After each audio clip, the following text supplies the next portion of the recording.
अस्सलाम वालेकुम। मार्फत के मकामात के बारे में बात होगी, यानी तज़किया नफ्स करके इंसान आगे चला जाता है तो दूसरों को गलत समझना शुरू कर देता है, अपने आप को बड़ा नेक समझना शुरू कर देता है, मुकाम को तजवीज़ कर लेता है, सेलेक्ट कर लेता है। मुकाम को कभी भी आप एग्रीमेंट ना करें, मुकाम कोई भी मिलता है उस पर समझौता ना करें।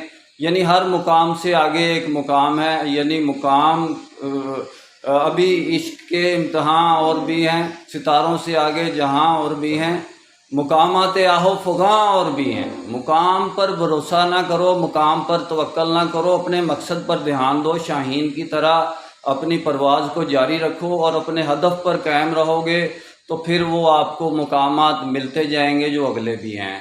नहीं तो आप जमूद का शिकार होकर, यानी कि एक जौहर, एक तालाब, एक अपनी ही दस्तूर मंशूर और अपने जमातों के मकासद के अंदर झगड़े जाएंगे।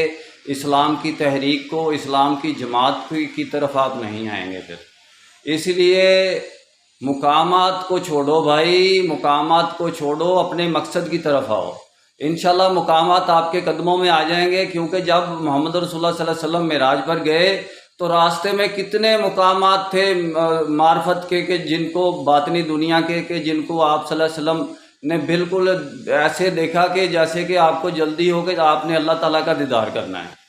तो उसकी वजह से वो सारे मुकामात आप पर ज़ाहिर हो गए कि जो आपके सफ़र का कोई ज़रूरत नहीं थे। आपने तो सिर्फ अल्लाह ताला के साथ मुलाकात करनी थी और आप सल्लल्लाहु अलैहि वसल्लम ने बात करनी थी वहाँ जाके। मेराज का ये यानी कि हकीकी मफ़हूम है।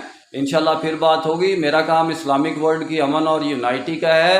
मुकामात को छोड़ो भाई, हकीकत खराफात में खो गई, ये उम्मत रवायात में खो गई। ये सूफ़ी के था खिदमत हक में मर्द, मोहब्बत में यकता, हमीयत में फ़र्द। ये सालिक मुकामात में खो गया, बुझी इश्क की आग अंधेर है, मुसलमान नहीं राख का डेर है।